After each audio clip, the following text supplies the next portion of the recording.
찬송가 212장을 찬양하며 3월 15일 새벽 기도회를 하나님께 올려드립니다.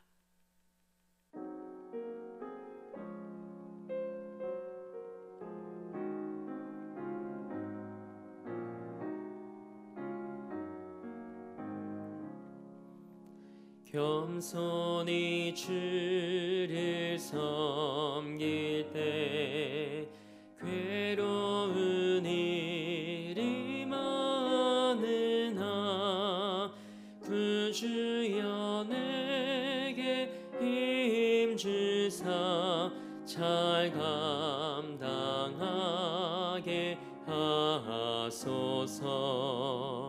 인자 한 말을 가지고 사람을 감화시키며 갈 길을 잃은 무리를 잘 인도하게 하소서. 구주의 귀한 인내를 깨달아 알게 하시고 굳건한 믿음 주셔서 늘 승리하게 하소서. 장래의 영광 비추사 소망이 되게 하시며 구주와 함께 살면서 참 평강 얻게 하소서.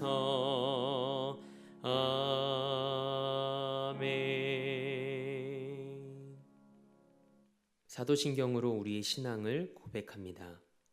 나는 전능하신 아버지 하나님, 천지의 창조주를 믿습니다. 나는 그의 유일하신 아들, 우리 주 예수 그리스도를 믿습니다. 그는 성령으로 잉태되어 동정녀 마리아에게서 나시고 본디오 빌라도에게 고난을 받아 십자가에 못 박혀 죽으시고 장사된 지 사흘 만에 죽은 자 가운데서 다시 살아나셨으며 하늘에 오르시어 전능하신 아버지 하나님 우편에 앉아 계시다가 거기로부터 살아있는 자와 죽은 자를 심판하러 오십니다. 나는 성령을 믿으며 거룩한 공교회와 성도의 교제와 죄를 용서받는 것과 몸의 부활과 영생을 믿습니다. 아멘. 힘차게 박수하며 365장 한 장 더 하나님께 영광 올려드립니다.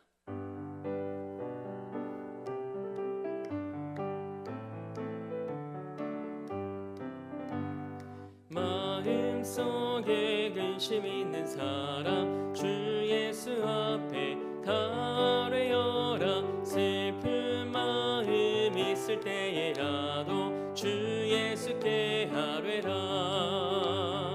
주 예수 앞에 달뢰어라. 주리의 친구니 무엇이나 근심하지 말고 주 예수께 아뢰라. 눈물 나며 깊은 한숨 쉴 때 주 예수 앞에 달뢰어라. 은밀한 죄 내게 있더라도 주 예수께 아뢰라. 주 예수 앞에 달뢰어라. 주리의 친구니 무엇이나 근심하지 말고 주 예수께 아뢰라. 괴로움과 두려움 있을 때 주 예수 앞에 달뢰어라. 내일 일을 염려하지 말고 주 예수께 아뢰라. 주 예수 앞에 달뢰어라. 주리의 친구니 무엇이나 근심하지 말고 주 예수께 아뢰라. 죽음 앞에 거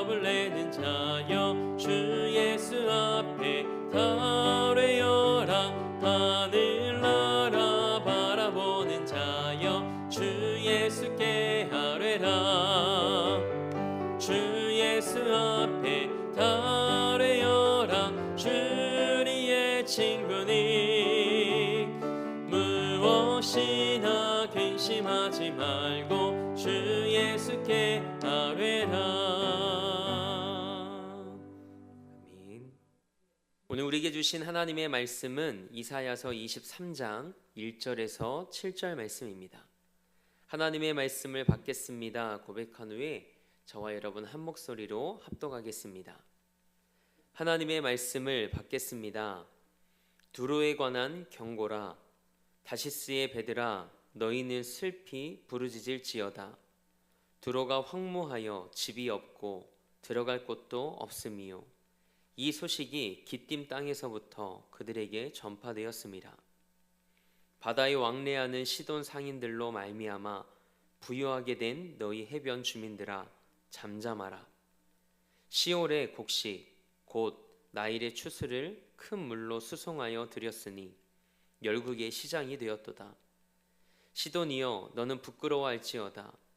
대저 바다 곧 바다의 요새가 말하기를 나는 산고를 겪지 못하였으며 출산하지 못하였으며 청년들을 양육하지도 못하였으며 처녀들을 생육하지도 못하였다 하였습니다.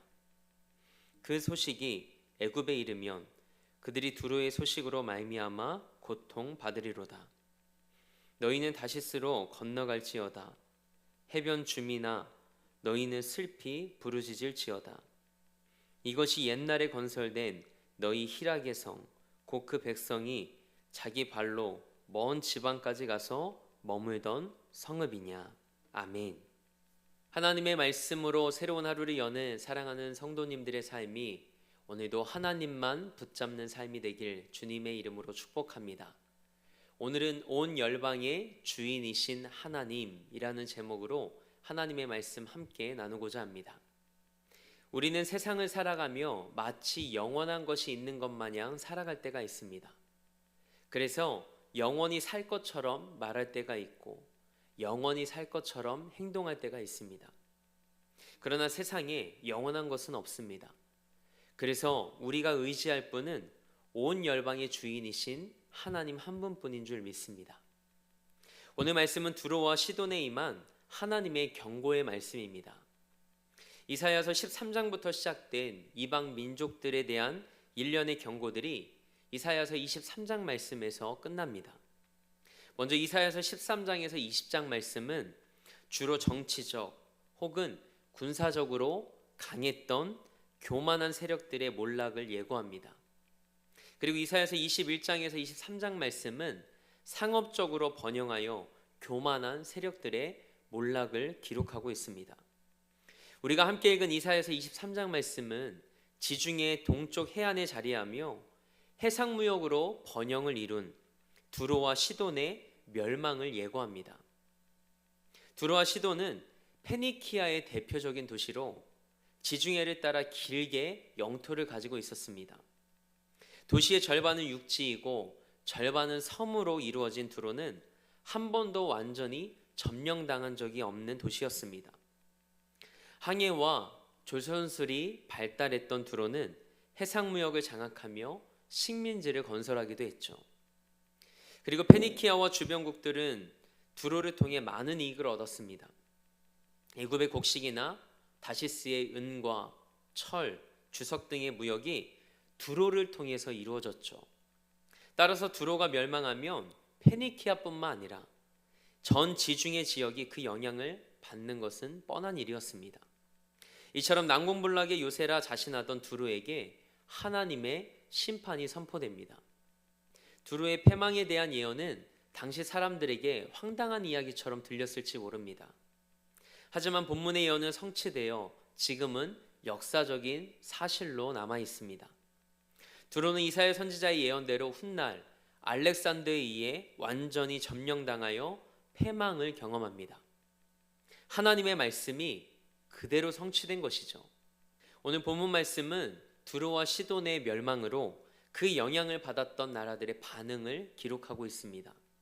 먼저 1절에 기록된 다시스는 스페인의 항구 도시입니다. 다시스의 배는 지중해 서쪽 끝에서 동쪽 끝으로 오고 가는 배인데 이사야 선지자는 그 배들을 향해 슬피 부르짖으라고 말합니다. 그 이유는 다시스에서 온 배들이 도착할 목적지였던 이 두로가 황무해져서 들어갈 수 없었기 때문입니다. 1절에 함께 기록된 이 기띔은 두로로 가기 전에 정박할 수 있었던 섬인 구브로, 즉 지금의 키프로스를 말합니다. 그들은 여기에 와서 두로가 멸망했다는 소식을 듣고 망연자실합니다. 3절의 시올은 나일 삼각주의 동쪽에 있는 애굽의 도시입니다. 두로와 시돈의 상인들은 이 나일 삼각주의 비옥한 농토에서 수확한 곡식을 사들여 다른 나라들에 팔았습니다. 그러나 이제 그것을 가져다 팔아줄 상인이 없는 것은 이 애굽인들에게도 재앙과 같았습니다. 이와 같이 두로의 멸망이 해변의 주민들에게 큰 절망이 되었습니다. 그래서 오늘 본문 2절 말씀에서는 잠잠하라 라는 말씀으로 그 절망감이 표현되어 있죠. 하나님은 결코 정복되지 않을 것 같았던 이 두로를 향해 심판을 선언하십니다. 그리고 7절 말씀은 이런 두로와 시돈이 몰락한 곳을 조롱하죠. 두로와 시돈은 오래전에 건설된 도시로 희락의 성이었습니다. 희락의 성이란 두로가 즐거움으로 넘치는 도시였음을 나타냅니다. 그러나 이제 모든 것이 과거의 영광이 되어버렸습니다. 여호와 하나님은 모든 열방의 주인이십니다. 모든 나라와 민족이 하나님의 통치 아래 존재합니다. 하나님은 두로와 시돈에 대해서 경고하십니다. 항구 도시였던 두로는 해상무역을 통해 막대한 부를 축적했습니다. 그러나 그 영원할 것 같았던 부도 하나님 앞에서는 속수무책으로 무너집니다. 잘 나가던 도시들에 대한 이딴 심판 예고는 하나님이 그 뜻대로 이 땅의 역사를 진행해 나가신다는 사실을 우리에게 다시금 일깨워 줍니다. 하나님의 백성은 세상의 강한 세력에 의존할 필요가 없습니다. 열방의 주인이 하나님이시기 때문에 그분만 의지하면 되는 것이죠. 세상에서 아무리 대단한 영화를 누렸다 하더라도 하나님을 모르는 자들은 영원한 멸망이라는 동일한 결말을 맞이하게 됩니다.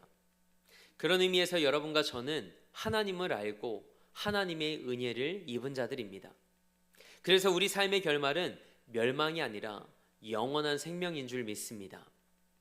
두로와 시돈은 부유함으로 거침없이 열방을 정복했기에 그 누구도 두로와 시돈의 권세에 도전할 엄두를 내지 못했습니다.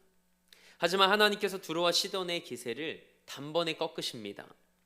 왜냐하면 세상의 모든 권세 위에 하나님이 계시고 세상의 권세의 시작과 끝이 하나님께 있기 때문이죠. 하나님은 두로와 시돈의 교만을 한순간에 사라지게 하셨습니다.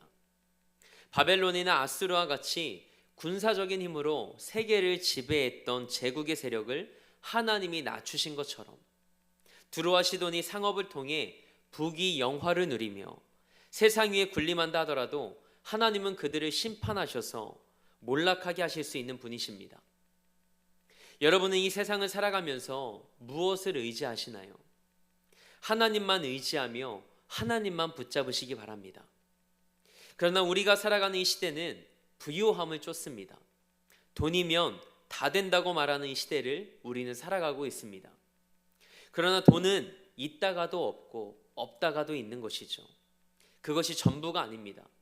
그러므로 오늘 본문 말씀은 하나님의 백성들이 두로와 시돈처럼 경제적으로 부유한 것을 부러워하며 의존하는 것 또한 어리석은 것임을 말씀하고 있습니다.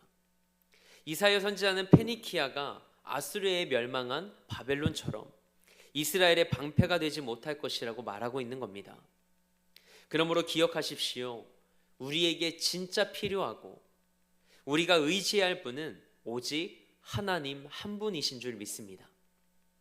오늘 말씀을 고린도후서 1장 9절 말씀으로 매듭짓고자 합니다. 이는 우리로 자기를 의지하지 말고 오직 죽은 자를 다시 살리시는 하나님만 의지하게 하심이라. 아멘. 여러분과 저의 삶이 우리 자신과 세상의 만몬을 의지하지 않고 오직 온 열방의 주인이신 하나님만 의지하는 삶이 되길 주님의 이름으로 축원합니다. 함께 기도하겠습니다. 이 새벽 하나님의 말씀 앞에서 온 열방의 주인이 하나님이심을 다시금 고백합니다. 돈과 세상에 영원하지 않은 것에 우리의 마음을 두지 않게 하옵소서.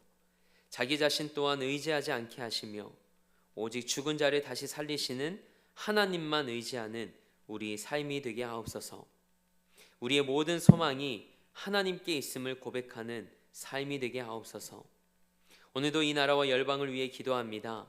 하나님께서 이 땅과 열방의 주인이심을 고백합니다. 하나님의 때에 하나님의 방법대로 이 세대를 새롭게 하시고 회복시켜 주옵소서. 믿음의 사람들의 눈물과 무릎 기도가 하나님의 시간 속에서 응답되게 하옵소서. 우리 대림교회를 위해 기도합니다.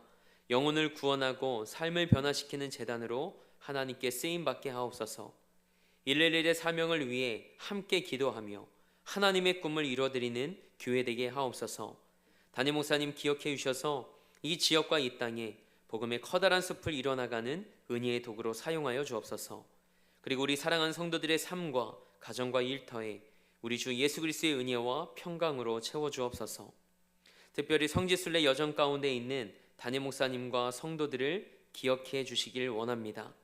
순례 여정 속에서 예수님의 흔적과 발자취를 따라가며 예수님을 더 깊이 느끼고 경험하는 시간 되게 하옵소서. 하나님의 인도하심 가운데 안전하게 순례 여정을 잘 마치고 돌아오게 하옵소서. 오늘도 삶의 자리를 성전 삼아 미디어 예배로 이 하루를 시작하는 성도들이 있습니다. 하나님의 말씀을 붙잡고 기도할 때 온 열방의 주인 되신 하나님께서 우리 삶에 임재하시는 은혜를 경험하는 하루 되게 하옵소서.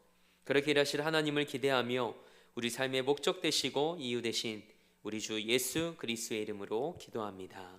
아멘. 하늘에 계신 우리 아버지의 이름을 거룩하게 하시며 아버지의 나라가 오게 하시며 아버지의 뜻이 하늘에서와 같이 땅에서도 이루어지게 하소서. 오늘 우리에게 일용할 양식을 주시고 우리가 우리에게 잘못한 사람을 용서하여 준 것 같이 우리 죄를 용서하여 주시고 우리를 시험에 빠지지 않게 하시고 악에서 구하소서. 나라와 권능과 영광이 영원히 아버지의 것입니다. 아멘.